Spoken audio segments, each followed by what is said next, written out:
Hi friends, మీరు ఎప్పుడైనా సరే జలకన్యని చూసారా? ఇన్ కేస్ చూడకపోతే గనక ఈ వీడియో చూడండి. మన విజయవాడకైతే జలకన్యలు అయితే వచ్చారు.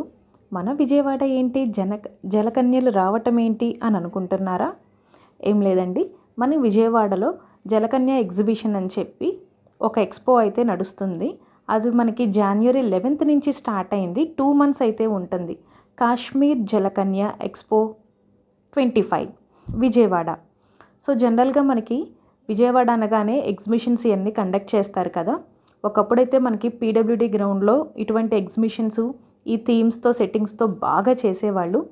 బట్ ఇప్పుడు మనకి పీడబ్ల్యూడి గ్రౌండ్స్ని అయితే వేరే దానికి యూజ్ చేస్తున్నారు. కాబట్టి మనకి విద్యాధరిపురం భవానీపురం దగ్గరలో లేబర్ కాలనీ గ్రౌండ్స్ అని ఒక గ్రౌండ్ అయితే ఉందండి. అక్కడ మనకి వెల్కమ్ కాశ్మీర్ జలకన్య 2025 ఎక్స్పో 25 అనే థీమ్తో ఒక ఎగ్జిబిషన్ అయితే స్టార్ట్ చేశారు. దీని టికెట్ వచ్చేసి మనకి 100 రూపీస్ పర్ హెడ్ అండి. మరి చిన్నపిల్లలకైతే లేదు, 3 years దాటిన వాళ్ళందరికీ కూడా టికెట్ 100 రూపీస్. ఇది ఈవినింగ్ 4 నుంచి నైట్ 10 వరకు అయితే అవైలబుల్గా ఉంటుంది. మరి ఈవినింగ్ కాకుండా కొంచెం మనం 6 o'clock 7కి అట్లా లైటింగ్స్తో వెళ్తేనే ఇది చాలా బాగుంటుంది. జనరల్గా మనం అందరం కాశ్మీర్ వెళ్ళాలంటే చాలా ఖర్చుతో కూడుకున్న పని కదా. అఫ్కోర్స్ ఇటువంటి ఎన్ని సెట్టింగ్స్ చేసినా కూడా మనం కాశ్మీర్ని అయితే కనుక రీప్లేస్ చేయలేము. బట్ ఈవెన్ ఒక 100 రూపీస్ పెట్టుకుంటే ఇక్కడ జస్ట్ కాశ్మీర్లో మనకి చల్లదనం ఎట్లా ఉంటుంది, కాశ్మీర్లో ఇళ్ళు ఎలా ఉంటాయి, అక్కడ సరస్సులు ఎలా ఉంటాయి, కాశ్మీర్ అనగానే మనకి గుర్తొచ్చేవి ఇంకా యాపిల్స్ కదా. అటువంటి సెట్టింగ్స్ అన్నీ కూడా చాలా బాగున్నాయి. మంచు కొండల్లో ఎట్లా ఉంటుంది ఏంటి అనటానికి ఇక్కడ సెట్టింగ్స్ ఆ విధంగా చేశారు. ఏసీస్ అయితే పెట్టారండి లోపలంతా కూడా. అండ్ ఇట్లాగా ప్లాస్టిక్ అవి రియల్ యాపిల్ చెట్లు అయితే కాదు. ఈ వాటర్ ఫాల్స్ చూడండి ఎంత బాగుందో కదా. నిజంగా కూసేపు అయితే కనుక మనం జస్ట్ ఒక 100 రూపీస్కి అయితే ఇది వర్త్ అనేది చెప్పచ్చు. జస్ట్ ఒక 100 రూపీస్ స్పెండ్ చేసి లోపలికి వెళ్తే కొద్దిసేపు అయితే మనం అందరం హ్యాపీగానే ఉంటాము. ఈ వాటర్ ఫాల్ సెట్టింగ్స్ కానివ్వండి, ఈ యాపిల్స్ ఇవన్నీ కూడా ప్లాస్టిక్వి. కొంచెం ఇక్కడ మంచు కొండల్లో ఉన్నట్టుగా ఇక్కడ ఏసీ చూసారు కదండి. సో లోపల చాలా వరకు మనకి చల్లదనం కోసం ఏసీస్ అయితే పెట్టారు. స్నోఫాల్ ఇక్కడ వీళ్ళు ఒక బటన్ ప్రెస్ చేశారు కదా, స్నోఫాల్ అయితే వస్తుంది.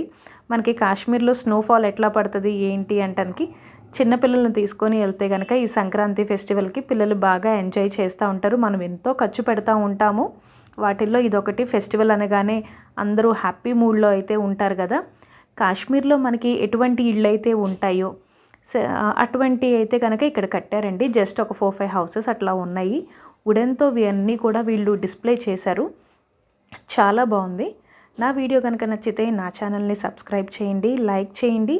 ఈ video me friends and family మెంబర్స్కి యూజ్ అవుతుంది అనుకుంటే వాళ్ళకు కూడా డెఫినెట్గా షేర్ చేయండి.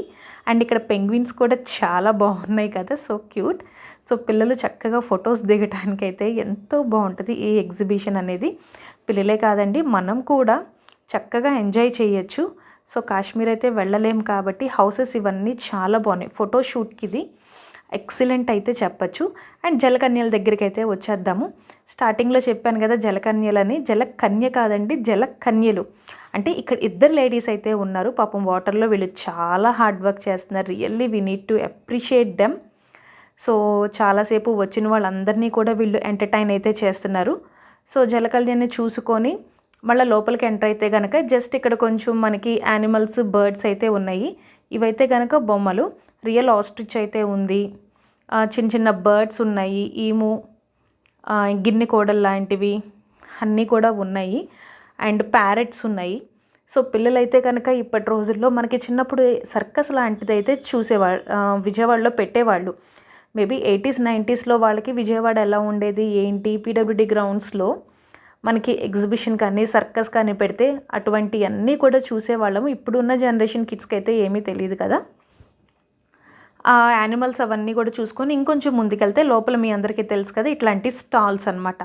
మనకి ఇక్కడ బట్టలు ఉన్నాయి, పిల్లలు ఆడుకోవటానికి టాయ్స్ ఉన్నాయి, ఇంకా ఇట్లాంటి చాక్లెట్ కేక్స్ లాంటివి కానీ, and 10 rupees items, 20 rupees items, 30 rupees items అలాంటివన్నీ కూడా చాలా ది బెస్ట్ ప్రొడక్ట్స్ అయితే దొరుకుతున్నాయి అతి తక్కువ రేటుకి. ఎంట్రన్స్ అయితే మట్టుకు 100 రూపీస్, మిగతావన్నీ కూడా చాలా best products with cheap rates అయితే చెప్తాను. బట్ ఫుడ్ అయితే కాదండి, ఫుడ్ అందరికీ తెలుసు కదా, వాళ్ళు ఇక్కడ స్టాల్ పెట్టుకున్నందుకు గాను వాళ్ళు అమౌంట్ అది పే చేయాలి కాబట్టి ఫుడ్ రేట్లు అయితే పేలిపోతాయి అన్నమాట. కానీ ఐటమ్స్ అయితే ఇవి చాలా బాగున్నాయి. కిచెన్ వేర్ ఐటమ్స్ ఉన్నాయి, ఫ్యాన్సీ ఐటమ్స్ ఉన్నాయి, పిల్లల టాయ్స్ కూడా బయట దొరకనన్ని ఎక్కువ వెరైటీస్ అయితే ఉన్నాయి. టాయ్స్ నాకు చాలా బాగా నచ్చినాయి అనమాట. ఒక్కసారి డెఫినెట్గా అందరూ కూడా విజిట్ చేయండి. సో మనకి ఈ ఫుడ్ స్టాల్స్ దగ్గరికి అయితే వచ్చేసాము. ఫుడ్ స్టాల్స్ అంతా అయిపోయిన తర్వాత కూడా మళ్ళీ జెయింట్ వీలు ఇవన్నీ ఉన్నాయి కదా, శుభ్రంగా ఆడుకొని రిలాక్స్ అయ్యి కొంచెంసేపు తింటారు కదా. ఇక్కడ స్టాల్స్ కూడా చాలా ఎక్కువ ఉన్నాయండి. మనకి పావ్ బాజీ స్టాల్స్ కానీ, ఫ్రైడ్ రైస్, మంచూరియా, మిర్చి అండ్ అప్పడం. సో ఖచ్చితంగా అప్పడం అనేది ఒక చిన్న ఎమోషన్ అనమాట. ఎగ్జిబిషన్కి వెళ్ళిన వాళ్ళు ప్రతి ఒక్కళ్ళు కూడా అప్పడం అయితే కొనుక్కొని వస్తారు కదా. అప్పడం అయితే కనుక ఇప్పుడు 60 రూపీస్ అండి. ఒకప్పుడు చిన్నప్పుడు ఎంత ఉండేదో నాకైతే గుర్తులేదు, 30 రూపీస్ అట్లా ఉండేదేమో. ఇప్పుడైతే కనుక మనకి ఏదైనా సరే అప్పడం 60 రూపీస్. అయినా సరే అప్పడం అనేది ఒక ఎమోషన్ కాబట్టి సో జనాలు క్రౌడ్ అయితే బాగుంది. అండ్ జనరల్గా మనకి ఇటువంటి ఎగ్జిబిషన్స్ చాలా తక్కువ డేస్ ఉంటాయి కదా, బట్ ఈ ఫెస్టివల్కే కాకుండా ఇది 2 months ఉంటుంది.